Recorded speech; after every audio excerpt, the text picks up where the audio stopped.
আস্তাগফিরুল্লাহ আস্তাগফিরুল্লাহ আস্তাগফিরুল্লাহ আসসালামু আলাইকুম রাহমাতুল্লাহ। ওয়া আলাইকুম আসসালাম। মুসাফা করলে ভাইজান দোয়া পড়তে হয়, ইয়াগফিরুল্লাহু লানা ওয়া লাকুম। এখন বলেন আপনি কেমন আছেন ভাইজান? আলহামদুলিল্লাহ, আমি ভালো আছি। ভাইজান আপনাদের মসজিদে 3 দিনের জামাত নিয়ে আসছি ভাই। শুকরিয়া আদায় করি সেই আল্লাহর প্রতি যে আল্লাহ আমাদেরকে দিনের পথে কবুল করেছেন, বাহির করেছেন। যে আল্লাহ আমাদেরকে খাওয়ান, পরান, ভালো রাখেন, সে আল্লাহর প্রতি শুকরিয়া আদায় করি। সবাই বলি আলহামদুলিল্লাহ। আলহামদুলিল্লাহ। যেই মায়ার নবী, দয়ার নবী, যেই নবীর সৃষ্টি না করলে 18,000 মাখলুকাতের ভাই সৃষ্টি করা হইতো না। সবাই নবীর শানে একবার দিল থেকে বলি সাল্লাল্লাহু আলাইহি ওয়াসাল্লাম। সাল্লাল্লাহু আলাইহি ওয়াসাল্লাম। প্রিয় ভাই, আমরা জানি এই দুনিয়া কিন্তু চিরজীবন থাকার জায়গা না। এই দুনিয়া ছেড়ে একদিন আমাদের সকলকে ছেড়ে দিতে হবে।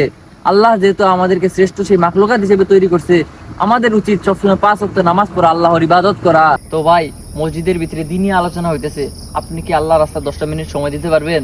ইনশাআল্লাহ ভাই, আমি মাগরিবের সময় যাব। আসসালামু আলাইকুম রাহমাতুল্লাহ। আসসালামু আলাইকুম রাহমাতুল্লাহ। আস্তাগফিরুল্লাহ আস্তাগফিরুল্লাহ আস্তাগফিরুল্লাহ আস্তাগফিরুল্লাহ। ভাই আশিক, তালিমের সময় হয়েছে, যাও তালিম শুরু করো। এ রহিম, তুমি আজকে ইস্তেকবালে যাও।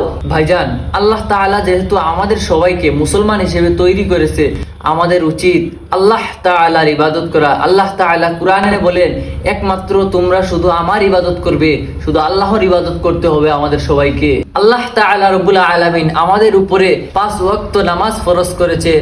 আমাদের উচিত 5 ওয়াক্ত নামাজ জামাতের সহিত গিয়ে আদায় করা। ভাইরা আমার, আমাদের উচিত আমরা সবাই যেন টাকনুর উপর কাপড় পরিধান করি, এটি আমাদের জন্য ফরজ।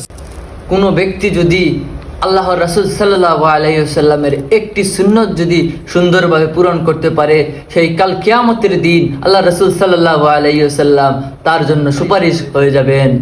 সবাই জুড়ে বলি সুবহানাল্লাহ সুবহানাল্লাহ। আসসালামু আলাইকুম রাহমাতুল্লাহ। মসজিদ ইমান আমলের কথা চলতেছে, আসেন ভাই বসেন, দুনিয়া ও আখিরাতে অনেক ফায়দা হবে।